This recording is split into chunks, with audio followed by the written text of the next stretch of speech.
Fala, sexto ano, beleza? Gente, estou passando aqui só para a gente corrigir a nossa revisãozinha para V2, tá bom? Vamos lá, que inclusive está no Classroom, tá bem? Tanto a revisão como também o gabarito da revisão. O meu foco aqui vai ser basicamente conversar com vocês sobre essas questões e os seus respectivos gabaritos, né, suas respectivas respostas, beleza? Vamos lá, galera, olha só, questãozinha de número 1. A respeito de domínios naturais e clima, analisa as proposições abaixo. Fica interessante essa questão, porque eu já comentei várias vezes com vocês em sala, não tem como imaginar formações vegetais, beleza? Não tem como imaginar espécies vegetais descoladas de características climáticas. Não existe isso. A vegetação influencia no clima, assim como o clima influencia na vegetação. Nós poderíamos falar de vários fatores climáticos que vão influenciar na configuração de vegetações e outras situações específicas, tá? Então é sempre bom lembrar que clima e vegetação se relacionam, beleza? Por isso que está no enunciado, beleza? Gente, não perde atenção, olha para mim. Olha só, e aí vem, né? 1, 2, 3, 4, não vou ler todas as alternativas aqui, tá? Não vou ler todos os números aqui que estão postos, que você já tem esse material, tá? Eu vou só direto na resposta para agilizar aqui o nosso vídeo, tá? E aí a pergunta é a seguinte, assinale a alternativa que reúne todas as proposições corretas. O gabarito dessa questão é a letra B de bola, 1 e 3. Vamos ler a 1 e a 3. 1. A vegetação mediterrânea é composta por espécies xerófilas que se ajustam ao clima caracterizado por verões quentes e secos. Essa vegetação é típica não apenas do norte da Europa, mas também da região norte da África. Pessoal, essa número 1 está correta, tá? Eu preciso saber que essa vegetação aparece no norte da Europa e no norte da África. Cara, não necessariamente. Você poderia ali pensar, né, numa relaçãozinha com latitude, como que essa maior distância em relação a porções, né, que recebem mais radiação solar influencia na formação dessa vegetação, mas não é o caso aqui. O mais importante é o seguinte, olha só, ao início, a vegetação mediterrânea é composta por espécies xerófilas que se ajustam ao clima caracterizado por verões quentes e secos. Gente, o que é vegetação mediterrânea? Basicamente, é a vegetação que vai aparecer em locais que possuem um verão quente e seco e um inverno chuvoso e mais úmido, obviamente. Entende? Então, obviamente, mais frio também, tá? É frio e mais úmido justamente por conta dessa maior presença de chuvas na estação do inverno. Show de bola? E como ele coloca aqui que você vai ter verões quentes e secos, está correto. E peraí, se é seco, qual é o nome do tipo de vegetação que nós temos que se adapta ao clima mais seco? Presta atenção, são vegetações xerófilas. Vegetações xerófilas são aquelas vegetações, aquelas formas de vegetação, tá, que são adaptadas a ambientes mais secos. Tá corretíssimo, tá? Falamos bastante sobre isso em sala inclusive. Vamos para 3. As florestas equatoriais, como aqui, ó, Amazônia. Antes de eu continuar lendo, o que são florestas equatoriais? Aí, de novo, eu falo isso em toda a aula. Sempre que você se defrontar com qualquer coisa na geografia e outras disciplinas, eu imagino que seja mais ou menos nessa lógica, leia os nomes que aparecem para você com muita cautela, beleza? Olha o nome. Floresta equatorial. Cara, equatorial te lembra de quê? De Equador, linha do Equador. Se é uma floresta equatorial, vou te fazer uma pergunta muito simples. Essa floresta está próxima ou distante da linha do Equador? Cara, pelo amor de Deus, está próxima da linha do Equador. Tranquilidade? E se está próxima da linha do Equador, tem muita incidência de radiação solar ou pouca? Muita incidência de radiação solar, por conta do ângulo de inclinação da Terra. Sempre se lembre, a Terra gira tortinha em volta do Sol, ela tem um ângulo de inclinação, beleza? Quem está mais próximo da linha do Equador recebe mais radiação solar. É como se fosse um socão de radiação na cara dessas localidades que estão mais próximas da linha do Equador. Quanto mais afastado, presta atenção, quanto mais afastado da linha do Equador, mais frio. Por quê? Porque maior é a dificuldade da radiação solar chegar até esses pontos mais distantes. Tranquilão? Falamos muito disso. Tá? Então, de novo, floresta equatorial já te diz o quê? Olha a dica que esse nome te dá, que é uma floresta que está localizada próxima da linha do Equador. Beleza? Vamos embora. As florestas equatoriais abrigam uma vegetação perene. Se ela é perene, as folhas não caem, tá? Vegetação perene e de folhas largas, tem nome para isso. Quando uma espécie vegetal tem folhas largas, nós dizemos que essa espécie é latifoliada. Almi, como assim latifoliada? Latifoliada vem de uma folha larga, latifoliada, presta atenção. Cara, quando eu penso em folha, eu tenho certeza que você imagina uma folha aberta, não é? Isso não é padrão para o restante do mundo. Não é.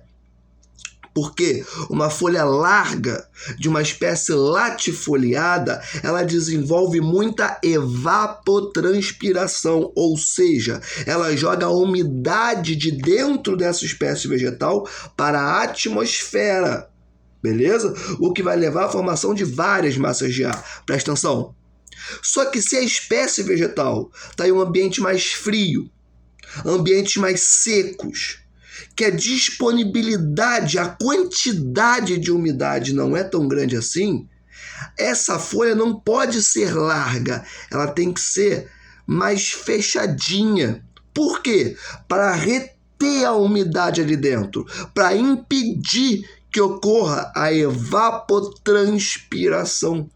Porque se o ambiente é mais seco, a espécie vegetal precisa guardar o máximo de umidade dentro dela. Logo, ela não pode, eu vou repetir, ela não pode ter folha larga em ambientes mais frios, em ambientes mais secos. Aqui não é o caso. Aqui você está falando de uma vegetação equatorial. Se é equatorial, é próxima à linha do Equador. Se é próxima à linha do Equador, tem muita radiação, o que leva a muita evaporação, a formação de massas de ar. Presta atenção, massas de ar que são nuvens.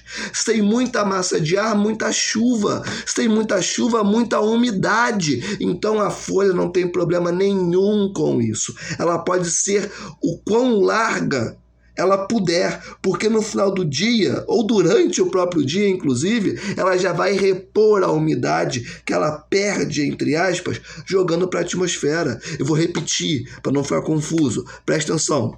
Ambientes mais úmidos têm folhas largas, folhas maiores. Por quê? Porque elas podem fazer evapotranspiração o quanto elas quiserem. Beleza? Já espécies de ambientes mais frios, que tendem a ser mais secos, ou até espécies de ambientes quentes que, entretanto, são secos, como é no caso de ambientes semiáridos, que é quente e seco. Essas espécies são adaptadas a uma lógica de muito pouca umidade. Se tem pouca umidade, a espécie não pode ter folhas largas. A folha tem que ser fechadinha para não perder essa umidade para o ambiente. Tranquilo? É aquela lógica, cara, eu não sei quando eu vou ter umidade de novo para mim, tem que guardar aqui dentro. Já na floresta equatorial, essa lógica é muito diferente. Beleza, gente? Só uma lembranças aqui de algumas coisas que a gente já conversou algumas vezes, tá? Então vamos continuar.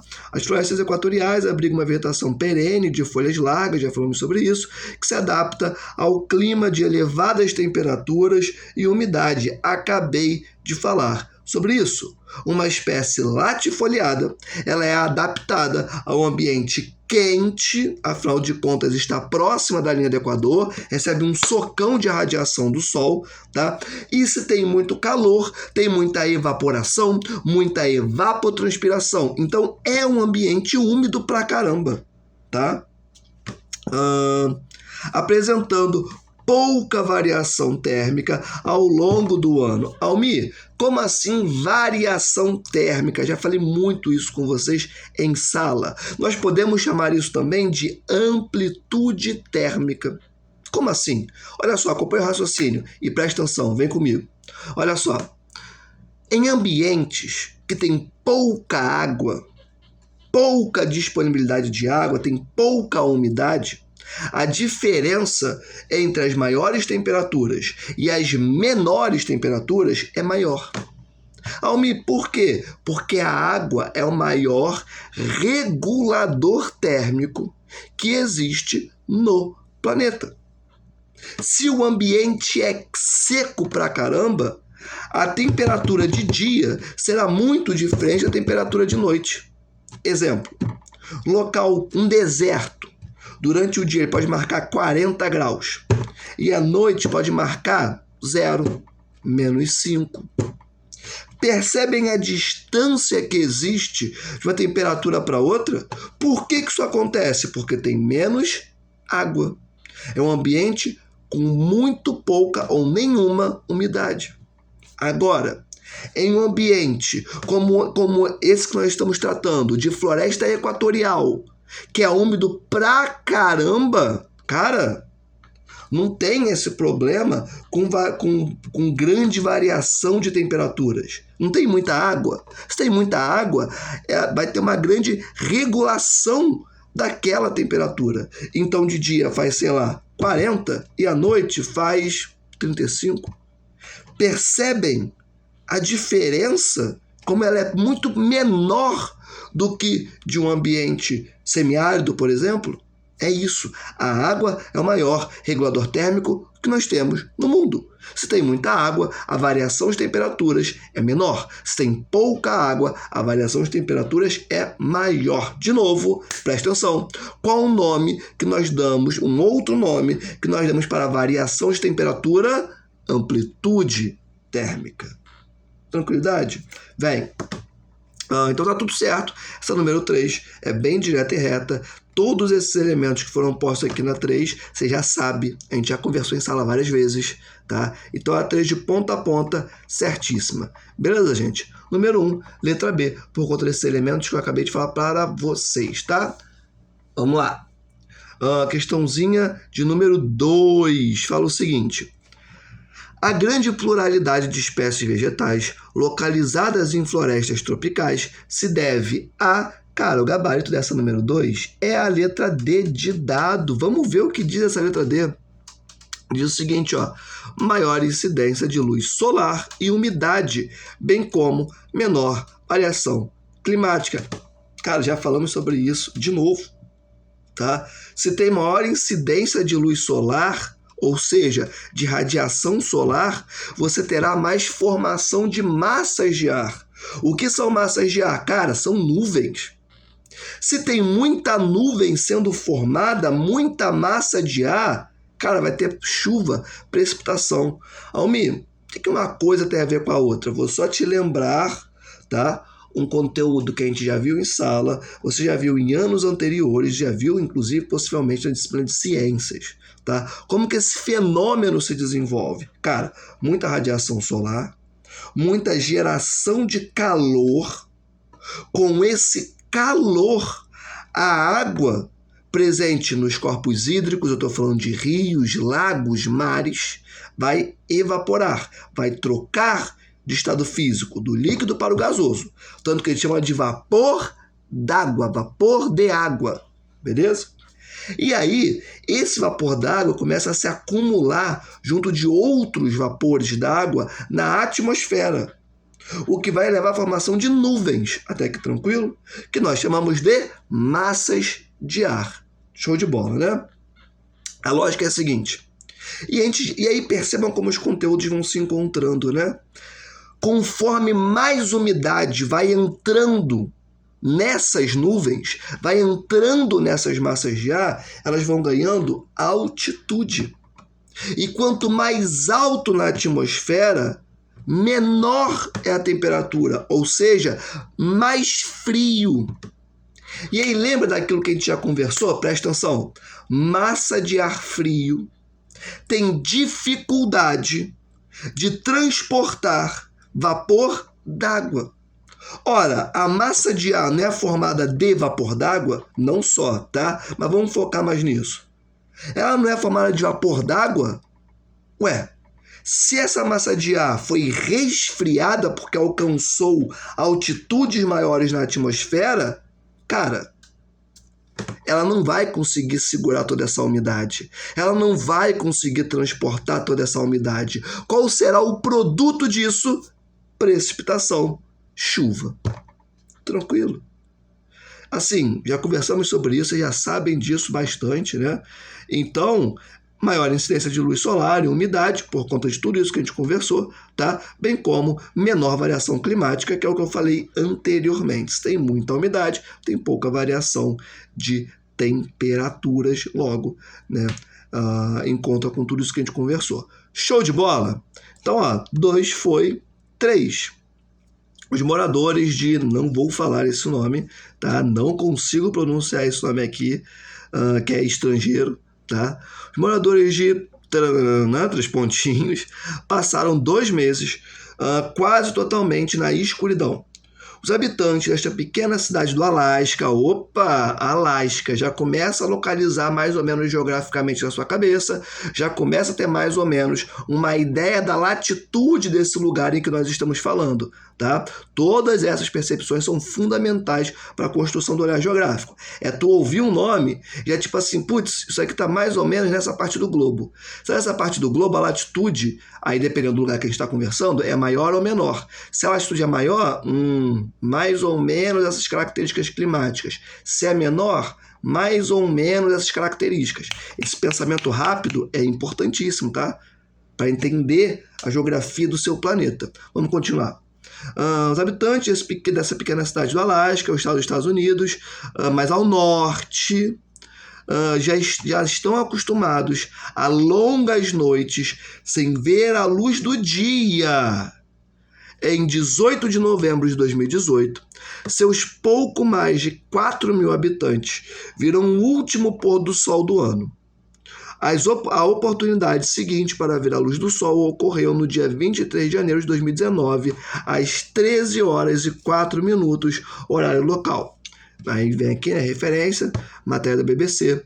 O fenômeno descrito está relacionado ao fato de a cidade citada ter uma posição... Cara, posição geográfica. Tem que te lembrar... Eu nem li o gabarito ainda, tá? Mas já viu posição geográfica? Um fator climático precisa vir na sua cabeça direto, retão. Que fator climático é esse? Latitude. Posição geográfica, latitude. Tranquilo?